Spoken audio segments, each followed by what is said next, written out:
Aquilo ali foi uma aula e um espetáculo, né? Ronaldinho dentro da área, leva a sair alguém.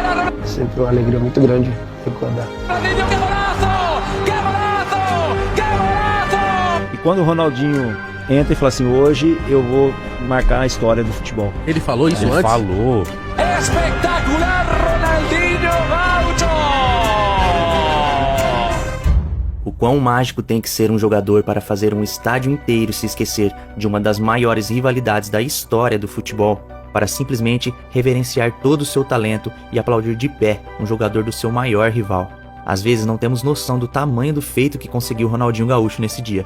Para alguns, esse feito foi até maior que a bola de ouro que ele iria conquistar dias depois. Nesse vídeo vamos mostrar a história e os bastidores de um dia mágico para o futebol.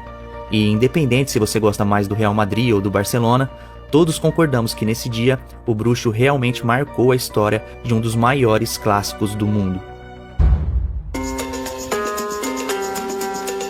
A rivalidade entre Real Madrid e Barcelona é uma das mais intensas e antigas do planeta, tida por muitos inclusive como a maior. Sem dúvidas, o El Clássico é um jogo diferente, e quando essas duas equipes se encontram, o mundo todo para assistir.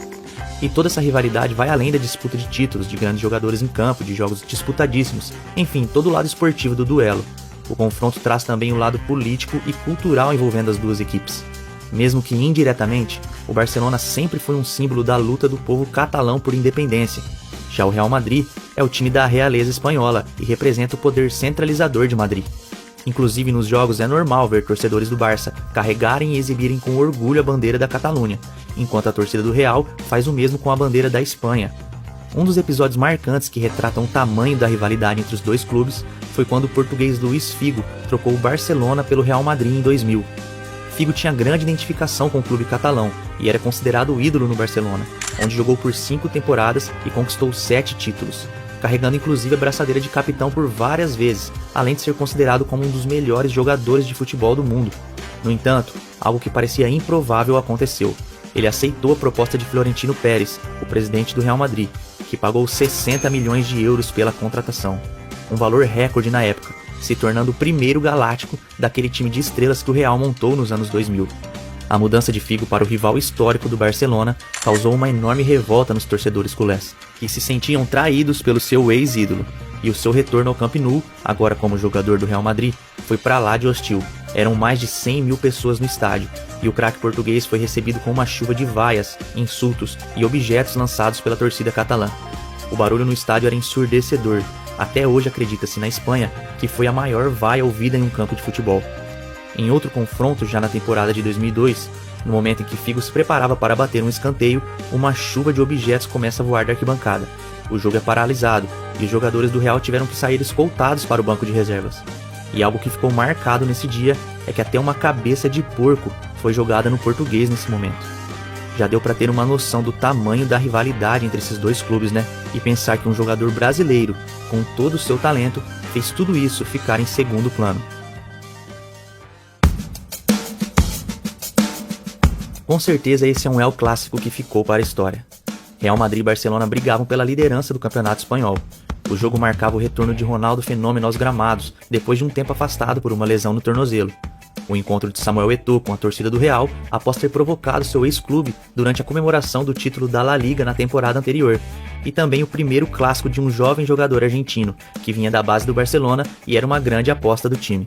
E ainda havia uma pequena mágoa de Ronaldinho com o técnico brasileiro Vanderlei Luxemburgo, revelada anos depois pelo volante Edmilson em uma entrevista.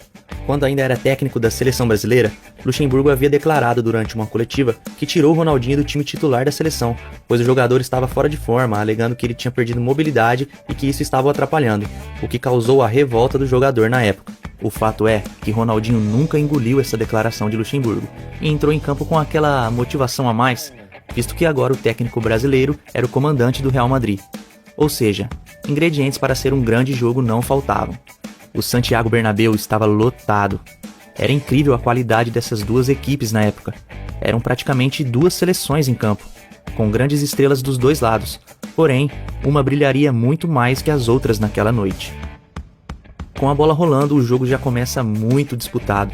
Falta de Rafa Marques em Ronaldo com menos de 1 minuto de jogo. E alguns minutos depois, uma cotovelada de Pablo Garcia em Deco deixa o português sangrando. A rivalidade entre as equipes estava à flor da pele. E aos 15 minutos, o primeiro gol da partida foi marcado. Samuel Eto'o. Logo ele, que era alvo das vaias da torcida merengue toda vez que pegava na bola. Messi deu uma arrancada e passou a bola para o centroavante, que dominou na entrada da área e mesmo cercado por adversários, conseguiu girar e chutar no canto. Fim de primeiro tempo, 1-0 Barcelona. O time catalão estava sobrando em campo. E apesar de já estar causando problemas para a defesa merengue, o show de Ronaldinho Gaúcho estava guardado para o segundo tempo do clássico. Aos 13 minutos, depois de um cruzamento errado de Beckham, Deco liga rapidamente Ronaldinho, que recebe ainda atrás no meio-campo e parte para o contra-ataque. Sérgio Ramos tenta parar o brasileiro, que com um lindo drible deixa o espanhol no chão. Nem parecia que estava passando por um dos melhores zagueiros do mundo. Invade a área e com uma ginga de corpo tira totalmente o espanhol Helguera da jogada e bate forte pro gol. Roberto Carlos até tenta bloquear, já começava a aplaudir o brasileiro pela linda jogada e o golaço marcado. Porém, foi aos 32 minutos do segundo tempo que o estádio merengue se rendia completamente ao talento de Ronaldinho. Ele recebe uma bola do espanhol, parecendo não entender ou não acreditar no que acontecia, é emblemática. Imediatamente os torcedores do Real Madrid se esquecem de toda a rivalidade que cercam os dois clubes durante toda a sua história. Se esquecem das provocações de Eto'o, da disputa pela liderança do campeonato e aplaudem de pé o jogador brasileiro. Um fato raro, onde o talento, a magia, a genialidade se sobrepôs até mesmo à paixão dos torcedores por seu próprio clube. Não havia rivalidade que impedisse o reconhecimento ao talento de Ronaldinho. Um gesto para a história, sem dúvida nenhuma, como disse o narrador espanhol que transmitiu o jogo. Gesto para a história, sem dúvida alguma, porque isto nunca havia passado. O jogo termina 3-0 para a equipe catalã, com um show à parte de Ronaldinho.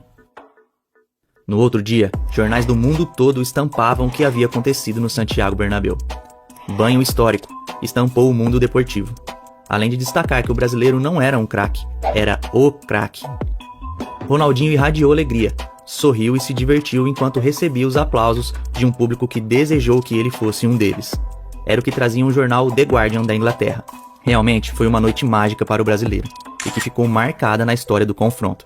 E anos depois, uma história curiosa veio à tona sobre os bastidores daquela noite. Quem vê Ronaldinho sempre sorridente e descontraído, às vezes não imagina como o brasileiro também era um dos líderes daquele elenco. Segundo relataram vários meios de comunicação, Iniesta, ex-companheiro de Ronaldinho no Barcelona, teria publicado em seu livro uma história sobre os bastidores daquele confronto, que faz com que aquela noite fique ainda mais incrível. Ronaldinho teria ligado para Iniesta no meio da noite, faltando alguns dias para o clássico, e disse: "Andrés, eu sei que são 3 da manhã, mas preciso lhe contar uma coisa. Em junho vou embora. Meu irmão está conversando com o Real Madrid. São números incríveis. Não posso dizer não. Eu sou jovem e sei que você vai me entender. Não diga nada no vestiário e para a imprensa. Não me traia.